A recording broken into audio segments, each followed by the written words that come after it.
Good evening, lads. How's it going? My name is Prozite and welcome to Sickness. Jesus fucking Christ, I can't believe I'm doing this again.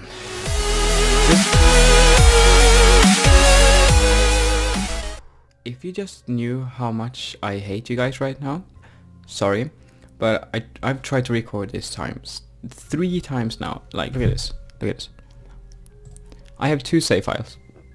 One that I recorded at like 4:05 in the morning, and one 3:45 yesterday, and like the day before that. Both of my recording files is lost. Jesus fucking Christ. I played for like an hour both times. An hour. I am so frustrated right now. We're going to do it again. This is just a demo of a game that's coming out the 20th of January. It looks great. It actually is great. The graphics is great. I really like the game. So hopefully you will like it as much as I do. Anyway, without further ado, grab a drink, grab a bite, let's start. Oh, I fucked everything up. Murder. One of the most heinous crimes a person can commit. Oh, I'm so tired of this shit. Okay, let's start. Once and for all. Murder. One of the most heinous crimes a person can commit. The act of taking another human being's life. The act of robbing a person of their already limited time on this planet. It is a fear-inducing crime which anybody can commit. Every housewife, every student, every police officer is a potential killer. It's a crime that doesn't discriminate by blood or circumstance. It is a crime which can be committed by and make victims of just about anyone. Everybody remains both a potential killer and victim, blissfully ignorant of the fact that they could be next, assuring themselves that it could never happen to them.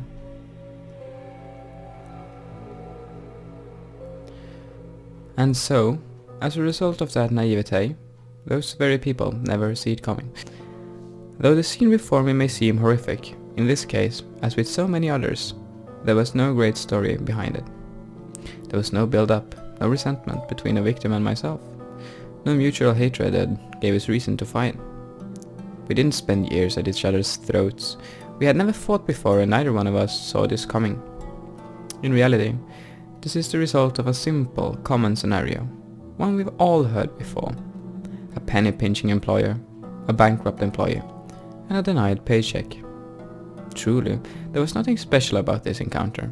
My boss didn't taunt me or attempt to exacerbate the situation. He didn't fire me, insult me, or do anything to tempt fate. If anything, I'm the one who made things worse. Rather than try to reason with him, I lashed out, beating the pompous man in front of me to a bloody pulp. I knew it wouldn't accomplish anything. I knew attacking him wouldn't get me the money I needed, and yet I needed to punish him? That's right. As self-righteous as it sounds, I couldn't let him get away with what he did. The money that greedy bastard owed me, the pittance from him, was everything to me. It would have fed my sister and I, secured our release for another month, perhaps even granted us a brief respite from the hell we're currently living. It was a shining beacon in our otherwise miserable lives, a way to ensure our survival during such a trying, stressful time. But because of that narcissist's whim, all hope I had of repairing my broken life vanished. He would deny me shelter, food, comfort. And for what? New seats for his car, a fancy watch, a new TV? And so, staring this injustice in the face, hearing firsthand how little my life meant to him, I snapped. Of course, as fitting as it might seem to reciprocate his indifference to my life by taking his, doing so was never my intention. True, I wanted to kill him. I wanted to make him suffer for belittling my life, for denying me even a moment of peace. But I realized then, as I can clearly see now, that lashing out wouldn't solve anything. So why did I do it? Why would I resort to this? Why would I deliberately choose this no-win situation?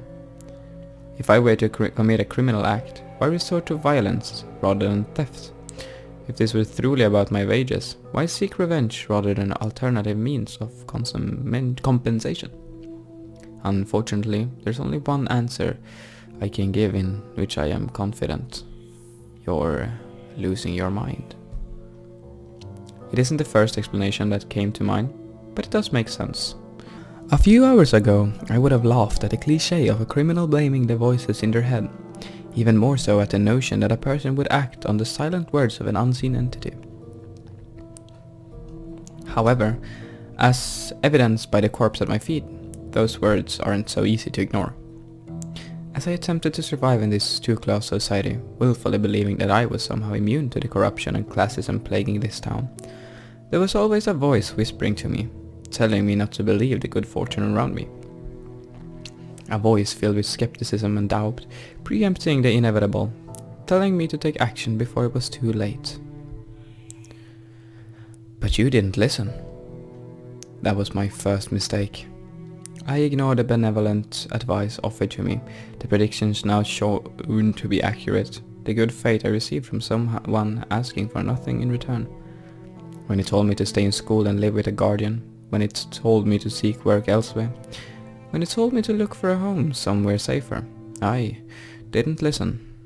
Every step of the way I fought against the sound, logical advice it offered. If anything, I made a point of doing the opposite of what the voice told me to do. Or at least until you heard what you wanted to hear. And that was my second mistake. It wasn't that I refused to heed the voice's advice. I simply wasn't interested in taking the safe, responsible route. So by the time that violence had become the advice course of action, my path had already been determined. Welcome to sickness.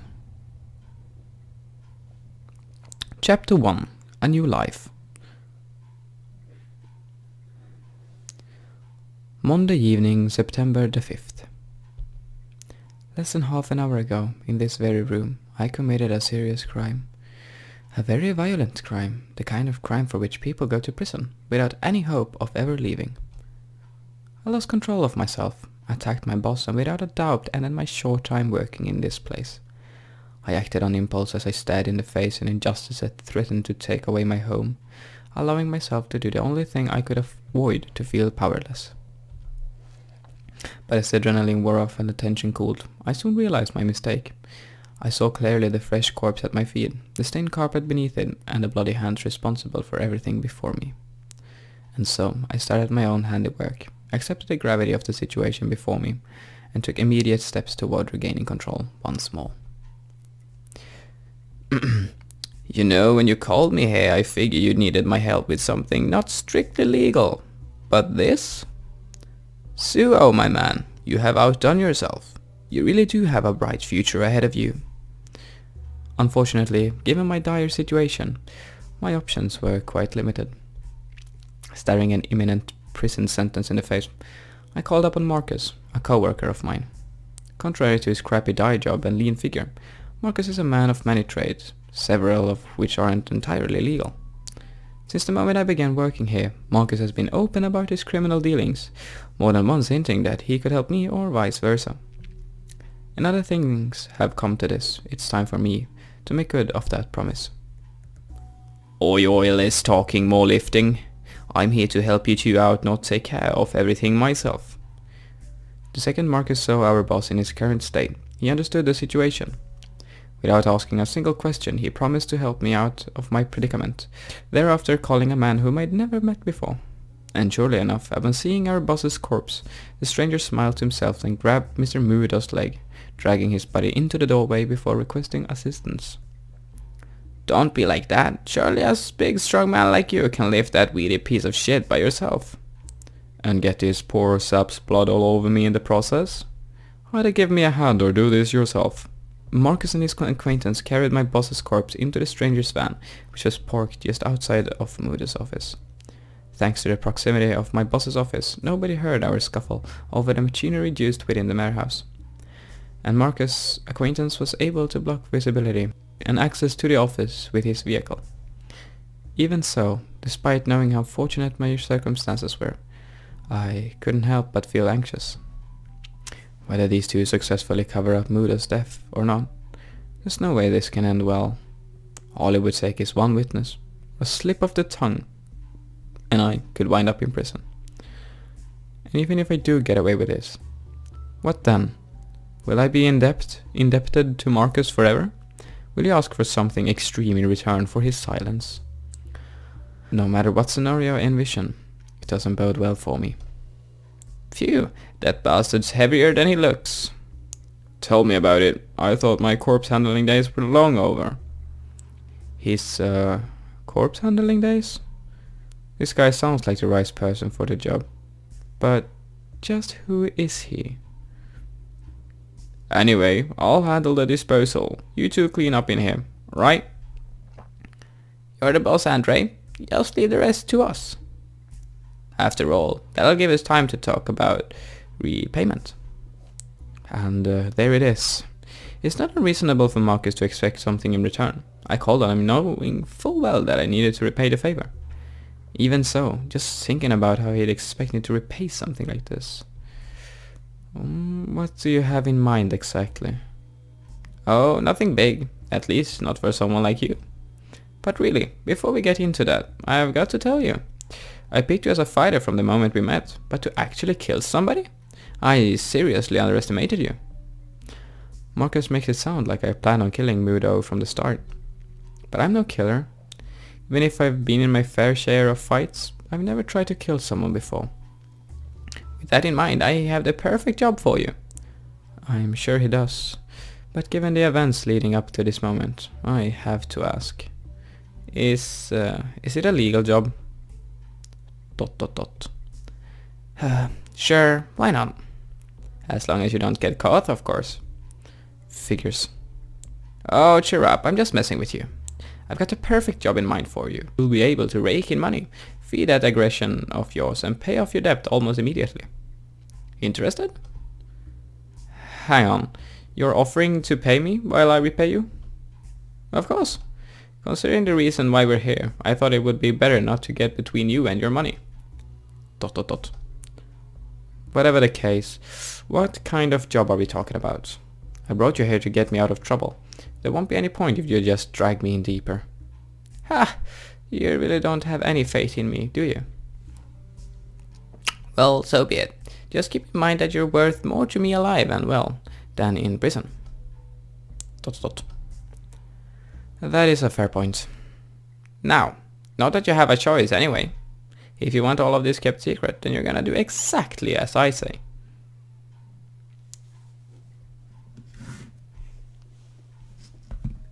Richmond, a town riddled with crime and corruption. Richmond is a vast town, a collection of smaller districts, each varying significantly in terms of wealth, ethnicity, and population density. Large enough to entrap millions of everyday citizens, yet dense enough to suffocate any who dare reside within. It's a complicated town, misunderstood even by those living within its walls. But beyond the size and scope of this town, there is one aspect which stands out above all others: its concentration of wealth.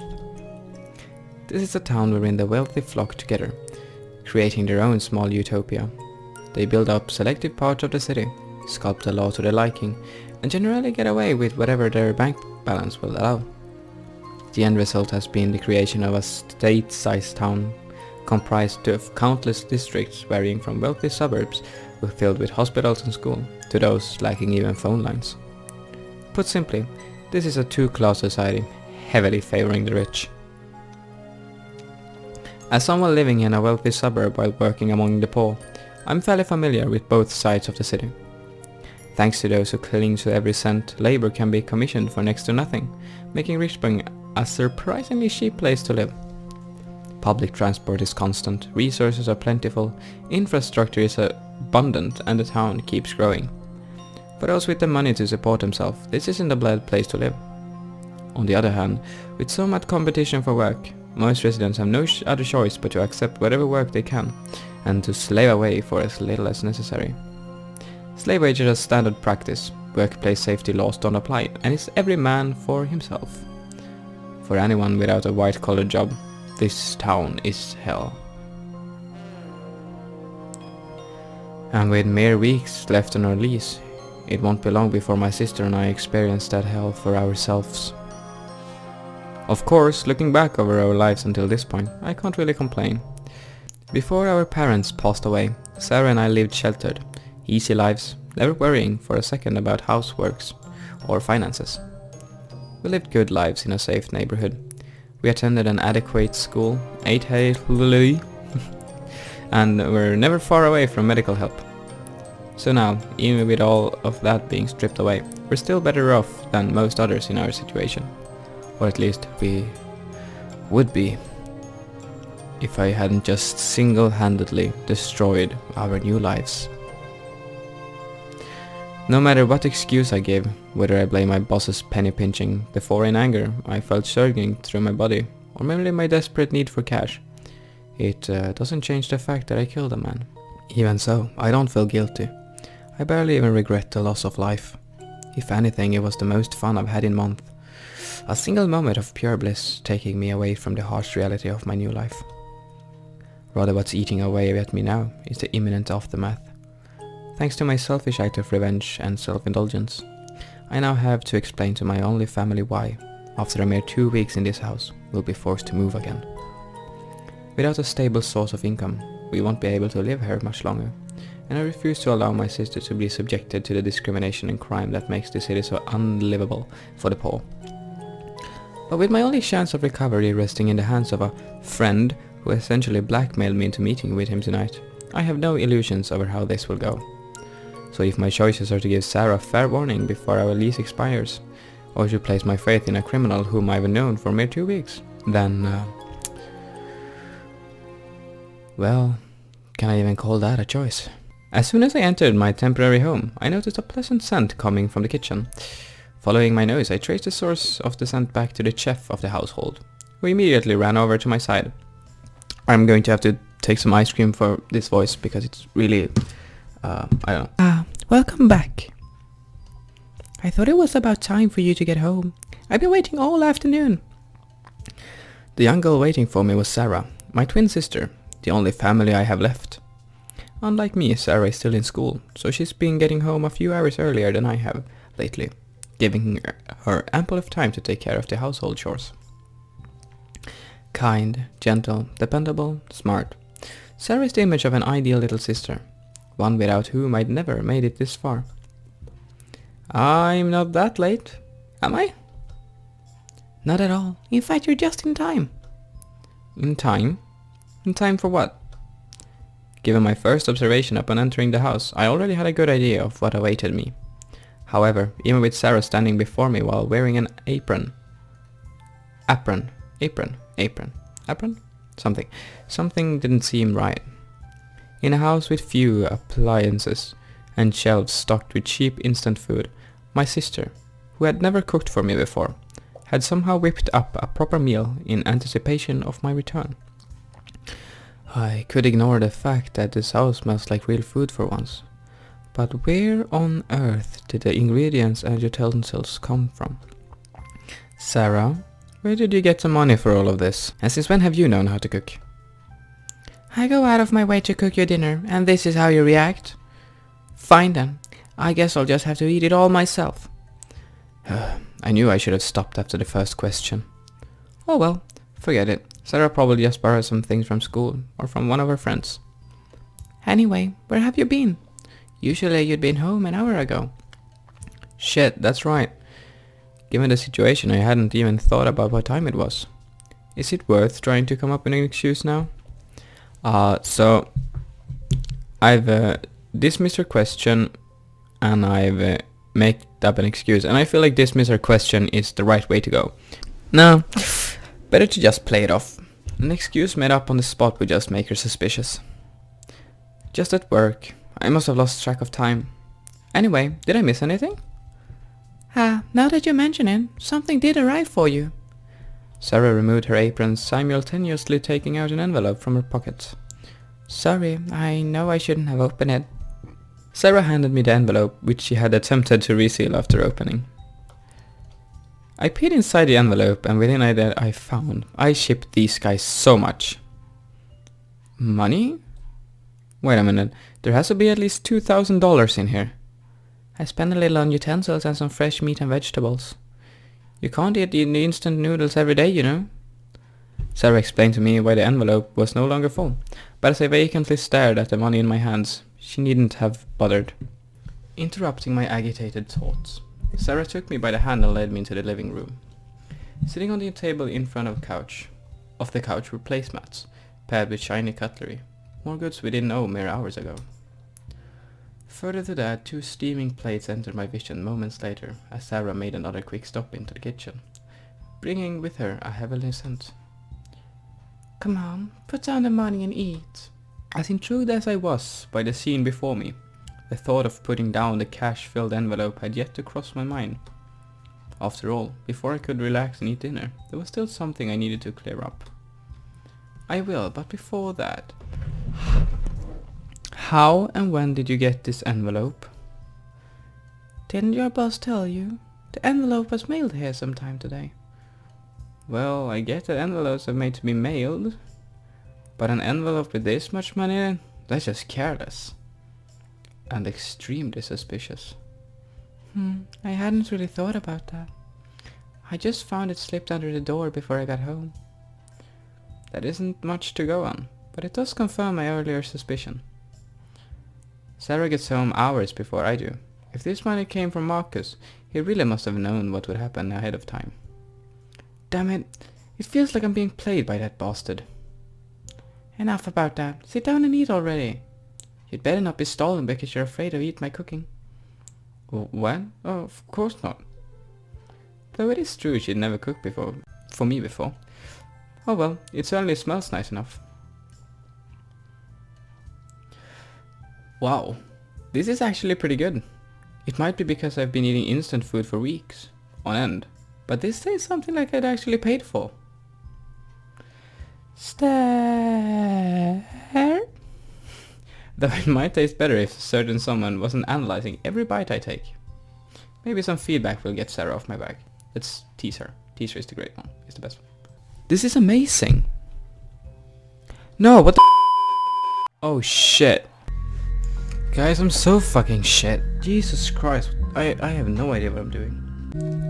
I mean, even though I'm really fucking shit, I can still listen to the music and it's really great. You can't skip. I don't know what the fuck I did. You can't skip anymore. Fucking Jesus Christ. Let's tease her. Tease her is the great one. It's the best one. This is amazing. You really think so? Absolutely. You'll make a great wife one of these days. Hey? Jeez, what are you talking about? Who would be a great wife? Don't sell your short, my sister there. Any guy would be lucky to have you. Though I suppose your attitude and sense of style could use some work. You really think that? Wait, what's that? You're the last person in the world who should be lecturing me on my style. Now, I meant it as a compliment. How is that a compliment? Ha, now this is more like it. Sarah's so much fun to tease. She's really easy to wind up. Whatever the case, it really is nice to be eating real food again. What are you talking about? It's only been a couple of weeks, you know? For you, maybe. But I've gone from a month of hospital food straight to nothing but instant noodles. Oh, alright. I guess it had been a while for you. As much as I try to sympathize with Sarah, my life hasn't been so grand lately, either. After suffering a severe head injury and losing months' worth of memories as a result, I received the grim news that our parents had been killed in a car crash. Worse, since the circumstances surrounding the crash were deemed suspicious, their assets were frozen, leaving Sarah and I without a dime. Finally, without any close relatives who we could rely on, I had a little choice but to quit school and find a job, assuming responsibility for Sarah's well-being.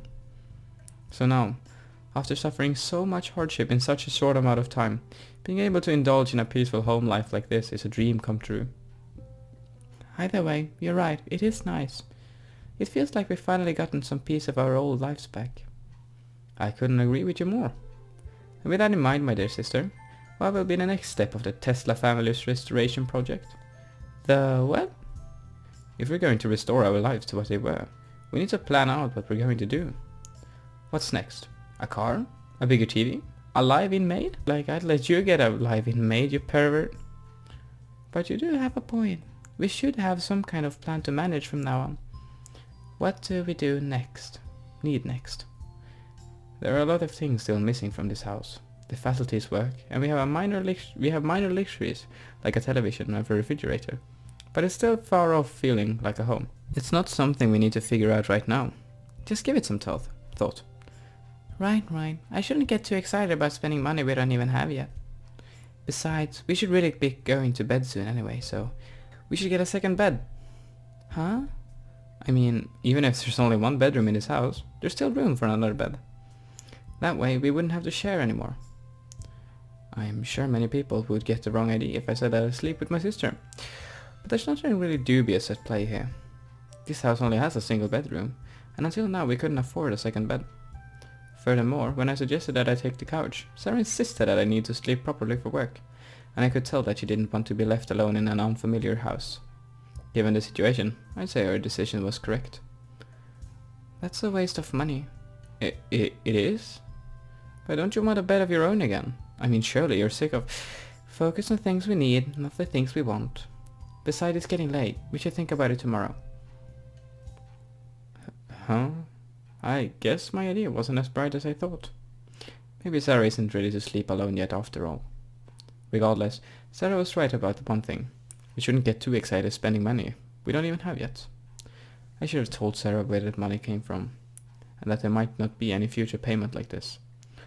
But I let the atmosphere get to my head, afraid to break the mood. For the first time since our parents died, Sarah was happy, and if the night pans out, I'd be satisfied with merely prolonging her happiness, even just temporarily. After taking a shower and storing my earnings, I retreated to my bedroom for a few hours of sleep. Sarah fell asleep by my side, tightly clinging to my torso, greedily stealing my body heat until I too lost consciousness. Unfortunately, as nice as a peaceful, relaxing night in a warm bed sounds, tonight that pleasure will be short-lived. Whatever Marcus has planned, midnight is a deadline he gave me, and I don't plan on being late. Midnight meetings and corpse handling aside, the fact of the matter is that Marcus has already compensated me for work not yet done, not to mention the promise of more to come. Whatever reservation I have about this, I can't afford not to go. At the very least, I need to hear him out and see what he has in mind. And if the job he has lined up for me is as violent and well paid as my night so far would suggest, then there are worse ways to make a living. Eyeing the clock on the wall facing our bed, I snuck away from my sister's side, carefully not to wake her. I slowly removed her arms from around me, replacing my body heat with the pillow I had been using until moments prior, then tiptoed out of our bedroom and through the living room, not making a sound the entire trip. It's a shame to have to leave her side like this, but tonight there is somewhere else I need to be. Following the unfamiliar route detailed to me earlier in the day, I made my way to a part of town I'd never thought I'd need to visit. Among the many districts of Richmond, this is one of the poorest and definitely not a good place to be at this time of the night. There's no police presence to speak of, most of the stores are closed or abandoned, and there's absolutely zero maintenance being done. As soon as Marcus told me where we'd be meeting... Hello, Prozite from the future. I'm so sorry about this. I sound so unenthusiastic about this part. It's because I'm trying to make up for my earlier mistakes when I cut everything, which was I don't know what I did. Hopefully you want to like the video just because of it. It'll get better very soon, trust me. Anyway, this has been Prozite from the future. I'll see you. See you again. Good night. It's one of the few places in town where someone like you can actually make money. You know that isn't what I meant. I'm in a shoddy neighborhood, in the middle of the night, prepared to make money from legally questionable work, and you're still only telling me the bare minimum. You can't keep me in the dark forever, Marcus. I guess you're right. But really, relax already. It's honest work. I assure you. In this part of town, this late at night? I doubt it. Alright, so what now? Just follow me, you'll understand soon enough. Marcus turned around and walked to the side entrance of the building adjoining the car park. He removed a key ring from his pocket and unlocked the steel frame door, turning back for a moment to smirk as though daring me to follow him. And so I did. Following right behind Marcus, I entered the dreary building, immediately confronted by a dusty staircase within. The path before us was dark, dirty, and every bit it was eerie as one would think a midnight stroll in an unsavory neighborhood might be. Despite that, the staircase appeared to be maintained, or at least not dilapidated. Moreover, albeit faint, I could definitely see light coming from below. What awaited us at the bottom of the staircase was an arena. In the center was a boxing ring, and beyond that were grandstands, akin to those I usually see in football stadiums. Despite the massive size of the venue before us, there were only a few other people present, all mulling around the near top of the grandstands. The light remained dim, and for all intents and purposes, Marcus and I were essentially alone. So what do you think? Pretty impressive, huh? That's one word for it. What the hell is an arena like this doing down here? I believe the word you're looking for is stadium, or ring. Anyway, where else would it be? Events like these can't take place out in the open, you know. Not even in Richmond. Events like these, it's just a boxing ring, right? In a way. Interested? In boxing? I'm not a fan of watching sport, but come to think about it, just wait a little longer, another 5 minutes and this place will be open to the public. Then you can tell me if you're interested in bashing skulls for a living. While Marcus and I hung around the bottom of the dark stairwell, an entrance apparently reserved for staff spectators began to storm in from between the grandstands. Hundreds, if not thousands, of spectators flooded the grandstands, soon filling the arena, which had been empty only minutes ago. The grandstands were filled, the ring gained fighters, and best of all, the betting began. Holy crap, look at all of that money! Just how much are those people betting? Despite being so far away from the action, I could clearly see large stacks of money changing hands. Spectators practically threw money at the staff taking bets, growing all more excited as the fighters for the first match began warming up. Figures you jump straight to that. Yes, there is that side of business, and yes, a lucky man can make himself a small fortune down there. But competing is where the real money is, and there aren't any rules against betting on yourself either. So let me ask you again, are you interested? Interested in that kind of money? Absolutely. But as far as competing goes, actually, Marcus does have a point. If I learned how to fight professionally, then proceeded to bet on myself, I could make a lot of money. It would also give me an outlet, somewhere to vent my frustration, rather than on unsuspecting victims like Mudo. But that's the best case scenario. Realistically, I might not even land a hit on my opponent, let alone prove proficient enough to profit from a career in boxing. I could just end up broken and broke, worse off than ever. Maybe, but I'd rather find a more stable source of income. Your loss. But if that's how you feel, then I suggest you set your sights on the man above the grandstand to your left. Despite our poor vantage point, I did ask Marcus suggested and gazed towards the grandstands to the left of the boxing ring. Above the grandstand was a glass panel, a viewing booth with a single shadow being cast from within. Behind that bulletproof glass is the owner of this fine establishment, Mr. Karasu. Impress him and you can make a comfortable living without ever setting foot inside the ring. Now that is worth noting. A place like this must rake in it. I'd be foolish not to try and get it on something like this. Make a living? How? What kind of business does he run? ... Forget I said anything. Let's just make a silly bet between friends, okay? Who do you think will win this next match? Macho Man or the little Jap? So each time I picked the Jap guy because I thought he was gonna win because he looked like me. Therefore we'll pick the Macho Man because it seems like he wins all the time. Before us were two men in their 30s. One in blue trunks and one in red. In blue was a Caucasian male. From my position, he appeared to be at least 6 foot tall, with a shoulder width to match his impressive stature. His opponent seemed to be a head shoulder, a Japanese man with a slim build, probably a martial artist of some variety. I'm sure they're both professional given their presence here, but if I'm asked to choose the victor, I'd say the Macho Man. I'll take the Macho Man. I'd rather not make a bet with Marcus, but I guess it can't hurt if there aren't any stakes. Alright then, I guess the Jap is mine. With our bets having been placed, neither one of us said a word as we waited for the match to begin. Even if we wanted to talk, it took enough concentration to simply observe from such a distance, let alone speak. If not for the significant difference in stature, I doubt I'd have ever been able to tell the fighters apart. The instant the bell rang, the outcome had already been decided. In a split second, the massive Caucasian swept his opponent's leg, sending him to the floor. He then threw his leg around the Japanese man's arm, pushing against his elbow like a lever, as it threatened to snap. The Japanese man cried out in pain as his arm bent backwards at the elbow, but his screams were overpowered by the crowd, who shouted out for blood, spurring on the giant he had been pitted against. "Ah, no more, I give." The man in blue paid no heed to his opponent's pleas for mercy.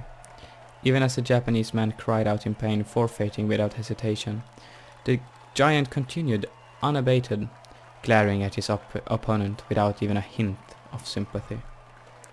Despite how overwhelmingly one-sided the fight was proved to be, the crowd continued to cheer, seemingly more interested in seeing blood than a match. And so, in response to their lust for violence, the Caucasian man happily carried out his job. The sound of the Japanese man's arm being snapped in two was silenced by the crowd, most of whom went quiet as its echo reached their ears. "I guess the match is yours." Not that I'd really consider that much of a match. Marcus tried to speak to me, but whatever he had to say, I wasn't interested. Even after the match had ended, my mind was in the ring, replaying the scene that had transpired mere moments ago. I could feel the blood drain from my face even before the decisive moment, at which points there wasn't a single hair on my body not standing on end. Marcus dragged me here with promises of money, making it sound like my worries were over. A legal job, one in which I could act violently and make money from doing so. Boxing fit that description, and for a moment there I could even see myself wearing boxing gloves and trunks, duking it out with some other money-hungry athlete. But what I just saw, whatever it was, that's not happening. Marcus can't possibly expect me to get in a ring like that, getting my legs broken for his sadistic boss's amusement. I may be desperate, but no sum of money is worth that.